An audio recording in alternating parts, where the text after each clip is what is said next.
Hello दोस्तों, welcome to my channel education 15। मैं Chandrabhushan Kumar, electrical engineer, railway. आज हम लोग पढ़ेंगे कि बहुत मजेदार टॉपिक के बाद के दूसरा भाग के बारे में। उस टॉपिक का नाम क्या है? बौद्ध धर्म। ठीक ना? तो बौद्ध धर्म का फर्स्ट भाग तो पढ़ लिए हैं, महात्मा बुद्ध का परिचय और ज्ञान की प्राप्ति तक। आइए एक बार देख लेते हैं, ओवरव्यू कर लेते हैं, आप लोग को भी रिवीजन हो जाएगा। महात्मा बुद्ध का जीवन परिचय के बारे में पढ़े कि उनका जन्म कहाँ हुआ। तो उनका जन्म नेपाल के कपिलवस्तु प्रांत था, वहां पे एक छोटा गांव था लुम्बिनी, वहां पे हुआ। उनका जन्म राजशाही परिवार में हुआ। उनके पिता राजा थे, उस प्रांत के राजा कह सकते हैं, राजा थे। उनका नाम था सुधोधन और माँ का नाम था माया देवी। माँ महारानी थी, इसलिए महामाया भी कहीं कहीं लिखा रहता है। मात्र 7 दिन के बाद उनका मृत्यु हो जाती है, जिसके कारण गौतम बुद्ध का जो पालन पोषण है उनके मौसी प्रजापति गौतमी ने की। मात्र 16 साल की उम्र में उनका शादी यशोधरा नामक लड़की से होता है, जिनसे एक पुत्र होता है, उनका नाम राहुल है। लेकिन कुछ दिनों के बाद इनका जो आत्मा था वो गृहस्थ में न लगे आध्यात्मिक में लगने लगा, इसलिए सन्यासी जीवन धारण कर लिए। और 29 साल के उम्र से 6 साल कठिन परिश्रम के बाद इनको ज्ञान की प्राप्ति हुआ। तो क्वेश्चन पूछता है एग्जाम में कि कहाँ पे, किस जगह पे महात्मा बुद्ध को ज्ञान की प्राप्ति हुआ। तो वह गया में पड़ता है। गया बिहार के पहले 16 जनपदों में मगध जनपद में पड़ता है, अभी के डेट में बिहार में पड़ता है। उस गया को अब बोध गया बोला जाता है। जिस वृक्ष के नीचे ज्ञान की प्राप्ति, उस वृक्ष का नाम है पीपल। अब उसे बोधि वृक्ष बोला जाता है, जो आप देख सकते हैं। पीपल के नीचे इनको ज्ञान की प्राप्ति हुआ था। ये पीपल के पेड़ है, यह पीपल का पेड़ है। पीपल के पेड़ के नीचे इनको ज्ञान की प्राप्ति हुआ। अब उसको बोधि वृक्ष बोला जाता है। ठीक ना? अब किस नदी के किनारे प्राप्त हुआ था, ज्ञान की प्राप्ति हुआ था उनको? निरंजना नदी, उसी का नाम, दूसरा नाम है फल्गु नदी है। ठीक, तो यहां तक तो हम लोग पढ़ लिए थे। अब आगे देखते हैं हम लोग कि क्या इनके आगे क्या हम लोग आज पढ़ेंगे, उसके बारे में देखते हैं। तो कुछ इसे फैक्ट पूछा जाता है, उसके बारे में पढ़ेंगे। जैसे आप देख सकते हैं यहाँ पे बौद्ध धर्म के धर्म ग्रंथ के बारे में पूछा जाता है। तो बौद्ध धर्म का धर्म ग्रंथ क्या है? तो वह त्रिपिटक है। त्रि माने 3 होता है, पिटक माने ग्रंथ का संग्रह होता है। 3 ग्रंथों के संग्रह को त्रिपिटक बोला जाता है, जो बौद्ध धर्म के धार्मिक ग्रंथ कहा जाता है, माना जाता है और है भी। त्रिपिटक जो आप सामने देख सकते हैं, तो त्रिपिटक किस ग्रंथ का संग्रह है? तो वह 3 ग्रंथ का संग्रह है। तो इसको याद करना बहुत आसान है। कौन कौन 3 ग्रंथ है? तो देख सकते हैं, यहाँ पे लिख दिए बस, BS। बी मने हो गया बिना पिटक, ए मने अभिधम हो गया, एस मने हो गया सूत्र पिटक। ठीक ना? 3 ग्रंथों का समूह को त्रिपिटक बोलते हैं। तो आसानी से याद रहेगा कि बौद्ध धर्म का धर्म ग्रंथ। अब बात आ जाती है, कभी कभी कंफ्यूज हो जाता है कि बौद्ध धर्म का त्रिपिटक है और जैन धर्म वाला। तो जैन धर्म का धार्मिक ग्रंथ का नाम है आगम। आगम का संख्या 46 है। आगम, ठीक ना? आगम है, इसकी संख्या 46 होता है। ठीक ना? यह जैन धर्म का है, जबकि त्रिपिटक बौद्ध धर्म का है।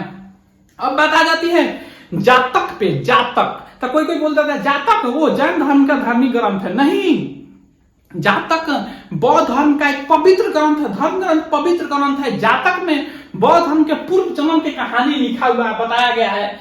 ठीक ना? तो जातक किसका पवित्र ग्रंथ है? वह बौद्ध धर्म का पवित्र ग्रंथ है। अब बात आती है कि बौद्ध धर्म के त्रिरत्न के बारे में। तो रत्न क्या होता है?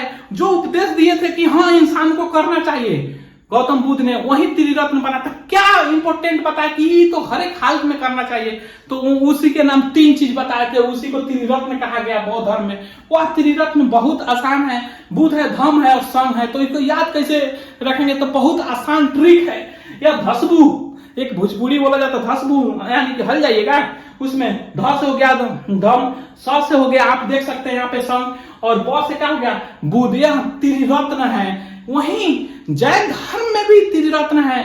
इसके ठीक 3 गो यहाँ पे भी है और त्रिरत्न जैन धर्म में भी। दोनों में कंफ्यूज होने वाली कोई बात नहीं है। वहां पे है सम्यक ज्ञान, सम्यक आचरण, सम्यक ज्ञान और सम्यक दर्शन को। वो किसका है? जैन धर्म का त्रिरत्न है। जबकि इसका धर्म त्रिरत्न कौन है? बुद्ध से रिलेटेड। बुद्ध हो गया, धम्म हो गया और संघ हो गया।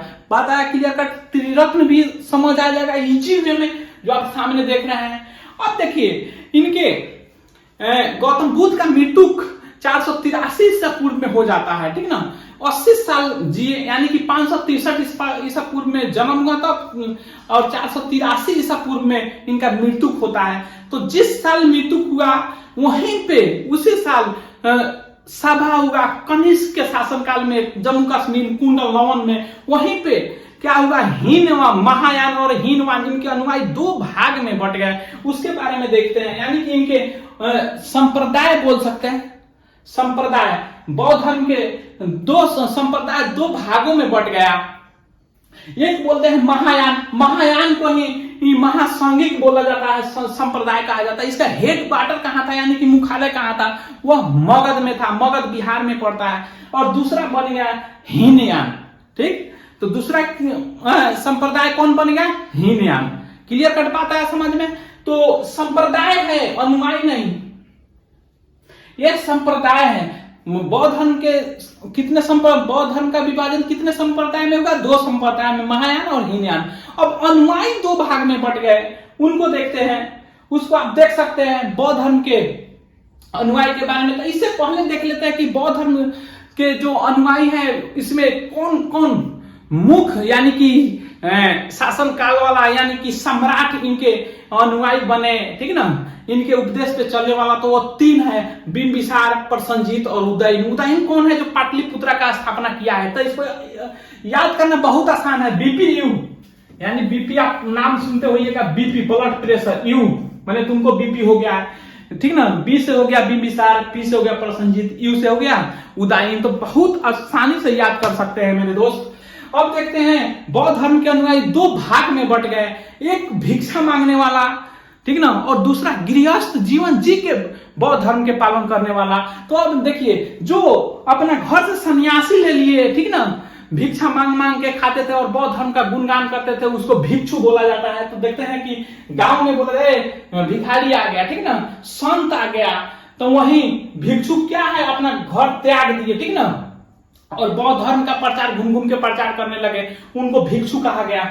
दूसरा में उपासक, जो अपना गृहस्थ जीवन, यानी कि बाल बच्चा के साथ, माता पिता के साथ जीते जीते बौद्ध धर्म का पालन किए, उनको उपासक बोला गया। अर्थात अपना गृहस्थ जीवन जीते हुए भी बौद्ध धर्म का पालन किया, ठीक ना, उसे उपासक कहा गया। अब बात आती है कि इसमें उम्र लिमिट था। बौद्ध धर्म में शामिल होने के लिए सब कोई शामिल नहीं हो सकता है, एज लिमिट था, ठीक ना। तो जिसका उम्र 15 साल था, वही 15 साल या 15 साल से अधिक वही बौद्ध धर्म में शामिल हो सकता था। अगर 14 साल है तो वह बौद्ध धर्म में शामिल नहीं हो सकता था। जिस प्रकार से आप देखते होइएगा, सुनते होइएगा, इंडिया में नियम है कि लड़की का शादी 18 साल की उम्र होगा तब ही होगा। कानूनी रूप से ऐसे तो हो जाता है, लेकिन कानूनी रूप से। और वहीं लड़का का उम्र 21 साल होगा तब शादी होगा। तो लिमिट है ना भाई। उसी प्रकार से बौद्ध धर्म में भी शामिल होने के लिए उम्र न्यूनतम आयु कितना था, 15 साल था, ठीक ना। तो ये बात आपको समझ आया होगा। अब इसके आगे देख लेते हैं बौद्ध धर्म की सभा। ये बहुत इंपॉर्टेंट है, बार बार क्वेश्चन में डालता है। तो बौद्ध धर्म में सभा में कुछ नहीं देखना है, मात्र 4 गो हुआ है, ठीक ना। प्रथम, द्वितीय, तृतीय, चतुर्थी, ठीक, याद रखा, फर्स्ट, सेकंड, थर्ड, फोर्थ। अब इससे ही क्वेश्चन नहीं पूछा कि कितना, ठीक ना। इससे ही क्वेश्चन पूछता है कि किस स्थान पे हुआ था, कब हुआ था, किसके शासन काल में हुआ था, किसकी अध्यक्षता में हुआ था, ये क्वेश्चन पूछता है। तो सबसे पहले हम लोग देखेंगे समय के बारे में। प्रथम, जब गौतम बुद्ध मरे उसी साल, यानी कि गौतम बुद्ध का मृत्यु कब हुआ, उनका मृत्यु हुआ 483 ईसा पूर्व में। गौतम बुद्ध का मृत्यु 483 ईसा पूर्व में, उसी साल प्रथम सभा हुआ, ठीक। दूसरा सभा 100 साल के बाद हुआ, जस्ट 100 साल के बाद, यानी कि 383 ईसा पूर्व में। तीसरा सभा हुआ 255 ईसा पूर्व में। और चौथा सभा हुआ प्रथम शताब्दी में, फर्स्ट एडी में, ठीक। बीसी माने बिफोर क्राइस्ट बोल सकते हैं, ईसा पूर्व हम लिख दिए। अब देख लीजिए चारों का स्थान, चारों सभा जो हुआ कहां कहां हुआ। तो प्रथम, इसको याद करना बहुत आसान है, देखो, लेकिन पहले बता देते हैं। प्रथम राजगीर में हुआ, उसके बाद आइएगा तब वैशाली के जस्ट गंगा पार इधर होइएगा तब पाटलिपुत्रा। 3 बिहार में हुआ, एक कुंडल ग्राम जो जम्मू कश्मीर में, यानी कि कश्मीर में पड़ता है, वहां पे हुआ। तो इसको याद कैसे रखेंगे, इसको याद करना बहुत आसान है, ठीक है ना। राजभवन पीके, पीके मूवी देखे होइएगा, पीके मूवी देखे होइएगा। राजभवन तो आप सुनबे करते होइएगा, राजा के भवन को राजभवन बोलते हैं। आर से हो गया राजगीर, आर से क्या हो गया राजगीर, भी से हो गया वैशाली, ठीक है ना, अब पी से हो गया पाटलिपुत्रा, के से हो गया कुंडलग्राम। ये चारों राजभवन पीके, पीके राजभवन घुस गया, ये भी बोल सकते हैं। ये आसानी से ये पक्का याद रखिएगा, ये तीन वो चीज बहुत इंपॉर्टेंट, तीन वो क्या है, चारों चीज बहुत इंपॉर्टेंट है, बार बार क्वेश्चन में पूछता है। अब बात आता है कि अध्यक्ष के बारे में, तो अध्यक्ष कौन था? प्रथम, द्वितीय, तृतीय, चतुर्थी, बस इतना ही याद रखना। प्रथम यानी फर्स्ट वाला देख लेते हैं। मनीष कश्यप का नाम बहुत सुने होइएगा, ठीक ना, जो पत्रकार अभी जेल में है। तो मनीष कश्यप यानी कि कश्यप था, तो इसमें लगा दिए महाकश्यप, ठीक, महाकाश्यप लगा दीजिए, ये क्या हो जाएगा, महाकाश्यप लगा दीजिए, महाकाश्यप है। महाकाश्यप फर्स्ट जो अध्यक्ष है, फर्स्ट सभा के अध्यक्ष महाकाश्यप थे। दूसरा में यानी कि सेकंड बोल सकते हैं, एस से सेकंड होता है, एस से सेकंड होता है, एस से देखिए साबाकामी, ठीक, बात है समझ में। टी से 3 होता है या 30 होता है, ठीक ना, या थर्ड होता है, टी से ही थर्ड होता है, और 30 से ही मोगली 30 याद रखिए, मोगली पूत अगर याद नहीं रहे तो 30 वाला याद रखिए, तीसरा।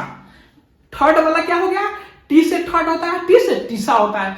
फोर्थ वाला देखिए, यह कुछ नहीं है, वसुमित्र, ठीक ना, वसुमित्र, या कभी कभी अशोक घोष भी दे देता है अध्यक्ष में, उप अध्यक्ष थे अशोक घोष, इनका नाम भी पूछ देता है। अब देखिए ये भी बहुत इंपॉर्टेंट है, शासनकाल, फर्स्ट, सेकंड, थर्ड, फोर्थ किसके शासनकाल में हुआ था, किन किन राजा के शासनकाल में हुआ था? प्रथम राजा थे जब हुआ था, प्रथम सभा हुआ था, कहां पे हुआ था, राजगीर में हुआ था 483 ईसा पूर्व में, जब गौतम बुद्ध उसी साल मरे थे। किसके शासन में हुआ था? वह ए से प्रथम है, तो ए से शुरू करेंगे, ठीक, ए से अल्फाबेट में शुरू करते, तो ए से क्या हो जाता है, अजात शत्रु, बता समझ। द्वितीय देख लीजिए, जिसका शत्रु हो जाएगा उसका दिन कल्ला हो जाता है, तो कल्ला हो जाएगा शोक, तो दूसरा करेंगे काला शोक, ठीक ना, काला शोक 2 अक्षर का मेल है, काल प्लस अशोक, तो अंत में क्या आ रहा है, देखिए यहाँ पे अशोक आ रहा है, तो तीसरा हो जाएगा अशोक। अशोक का लास्ट वाला यानी कि अंतिम अक्षर क्या आ रहा है, क आ रहा है, तो क से हो गया कनिष्क। बात आया समझ में, बढ़िया से क्लियर कट। तो अब हम लोग बौद्ध सभा को भी देख लिए, बौद्ध सभा को तो अब हम लोग देख लिए। अब देख लेते हैं इसमें एग्जाम में जो प्रीवियस एग्जाम में, कॉम्पिटिटिव एग्जाम में, यानी कि कंपटीशन के एग्जाम में जो बार बार पूछा गया है, उसको हम क्या मैक्सिमम क्वेश्चन ले लिए। तो आइए देखते हैं, आप लोग को देख के समझ आएगा कि हाँ ये पढ़ा दिए हैं, उसी में से आया है। तो देखिए पहले, अगर इस सांची का स्तूप का निर्माण किसने किया था, ठीक ना, सांची का स्तूप जब गौतम बुद्ध का मृत्यु हो गया था, तो उनको जो शरीर का अस्थि था वो 8 भागों में बांटा गया था, और 8 जगह स्तूप का निर्माण किया गया था। बता समझ में, 8 जगह क्या किया गया था, स्तूप का निर्माण किया गया था। तो वह स्तूप है, सबसे बड़ा स्तूप, शांति का स्तूप का निर्माण कराया था अशोक। कौन कराया था? अशोक कराया था। और सबसे बड़ा स्तूप शांति का स्तूप होता है, सबसे बड़ा स्तूप शांति का स्तूप कौन निर्माण कराया था? अशोक कराया था। अशोक के शासनकाल में कौन सभा हुआ था? वह तृतीय सभा हुआ था, याद करिए। कब हुआ था? 255 ईसा पूर्व में। कहां हुआ था? पाटलिपुत्रा में। अब देखिए, जानते हैं एलोरा की गुफा कहां पे है? तो यह महाराष्ट्र में है। आगे देख लेते हैं कि किन्हें एशिया का प्रकाश कहा जाता है। ये फर्स्ट में पढ़ा दिए हैं, फर्स्ट भाग में। अगर आप लोग नहीं पढ़े हैं तो फिर से बोले, जाके फर्स्ट भाग पढ़ लीजिए, बहुत आसानी से समझ आएगा मेरे दोस्त, ठीक ना। एशिया कहां? तो गौतम बुद्ध को कहा जाता है, लाइट ऑफ एशिया कहा जाता है गौतम बुद्ध को। गौतम बुद्ध का महापरिनिर्वाण, ठीक ना, किससे कहा जाए? उनके मृत्यु को नाम दे दिया गया बौद्ध ग्रंथ में, महापरिनिर्वाण, ठीक ना। तो गौतम बुद्ध का मृत्यु कहां पे हुआ था? तो कुशीनगर में हुआ था। कब हुआ था? 483 ईसा पूर्व में। तक कुशीनगर यहां पे हो जाएगा, ठीक ना। महापरिनिर्वाण कहां हुआ था?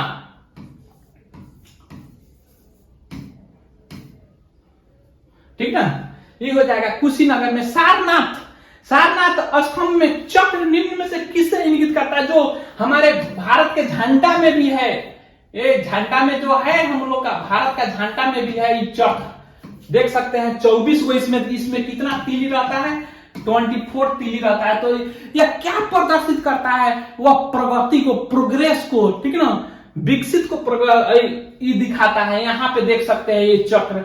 ठीक, अब आगे देख लेते हैं हम लोग, ठीक ना, कौन सा स्थान पे गौतम बुद्ध से संबंधित नहीं है। तो देखिए सारनाथ में प्रथम उपदेश दिए थे जिसको धर्म चक्र परिवर्तन कहा गया। दूसरा बोध गया में इनको ज्ञान की प्राप्ति हुआ था। कुशीनगर में इनका मृत्यु हुआ था। लेकिन पावापुरी जैन से संबंधित है, पावापुरी जैन से संबंधित है, ये स्थान नहीं है। पावापुरी बौद्ध से संबंधित नहीं। भगवान बुद्ध ने अपना पहला धर्म उपदेश कहां दिया? तो सारनाथ। कहां दिए? सारनाथ। उसी को धर्म चक्र परिवर्तन कहा जाता है। कहां? सारनाथ। देखिए विख्यात बोरोबुदुर बुद्ध मंदिर कहां पे है? तो वो इंडोनेशिया में है, इंडोनेशिया, ठीक ना। कहा जाता है कि जो सबसे पहले मूर्ति पूजा किस का किया गया, तो वो गौतम बुद्ध का ही किया गया था। बात आया समझ में? सबसे मूर्ति पूजा किस में प्रारंभ हुआ? तो वह बौद्ध धर्म से प्रारंभ हुआ। अब आगे देख लेते हैं, बुद्ध का जन्म कहां हुआ था? ये तो नेपाल में हुआ था, लुम्बिनी में हुआ था, कपिलवस्तु में। तो लुम्बिनी में हुआ था, लुम्बिनी में। अगर यहां पूछते तो लुम्बिनी मारिएगा मेरे दोस्त। कपिलवस्तु बड़ा प्रांत था, लेकिन उनका एक्चुअल जो गांव था, अब जैसे हम देखिए, एक हम मोतिहारी जिला से आते हैं, तो अगर मेरा गांव का नाम नहीं होगा, मेरा गांव का नाम है तिनकोनी, अगर मेरा गांव का नाम नहीं होगा तब मोतिहारी मारेगा। अगर मेरा गांव का नाम है तो गांव के नाम पहले मारेंगे। उसी गांव का इनका नाम था लुम्बिनी। अगर ही नहीं रहता तो कपिलवस्तु मारते। गौतम बुद्ध का वास्तविक नाम क्या था? बचपन का नाम क्या था? तो सिद्धार्थ था, सिद्धार्थ। त्रिपिटक धर्म ग्रंथ संबंधित है किससे? यह बौद्ध से, सबसे निचला जो कि दिखाई नहीं दे रहा है इसमें, ठीक ना। अब देखिए बौद्ध धर्म का संरक्षण कुषाण वंश, कुषाण शासक कौन था? तो देखिए कुषाण, कैसे कुषाण है, कैसे कनिष्क। कुषाण शासक कनिष्क था, जो कहां हुआ था? बौद्ध सभा, बौद्ध सभा, वह हुआ था जम्मू कश्मीर में। कब हुआ था? तो प्रथम फर्स्ट शताब्दी में हुआ था, लास्ट में हुआ था, कुंडल वन में हुआ था। बुद्ध की मृत्यु कहां हुई थी? तो आप बताइए बुद्ध का मृत्यु कहां हुआ था? कुशीनगर में। कब हुआ था? 483 से पूर्व में, यूपी में पड़ता है। कुशीनगर कहां पड़ता है? यूपी में। धर्म चक्र परिवर्तन किया गया था। कहां हुआ था? सारनाथ में, ठीक ना। सारनाथ में पहला उपदेश दिया। उसी पहला उपदेश को बौद्ध धर्म में क्या बोला जाता है? बौद्ध ग्रंथ में बोला जाता है धर्म चक्र परिवर्तन, ठीक ना। अब देखिए 17 नंबर देख लिए। तो आशा करते हैं कि जितना भी पढ़ाए आप लोग को बहुत मजा से समझ आया होगा। अगर आप लोग नए हैं तो प्लीज मेरे चैनल को सब्सक्राइब करिए। मैं तो जरूर आऊंगा, पक्का आऊंगा, फिर समझाऊंगा। नमस्ते।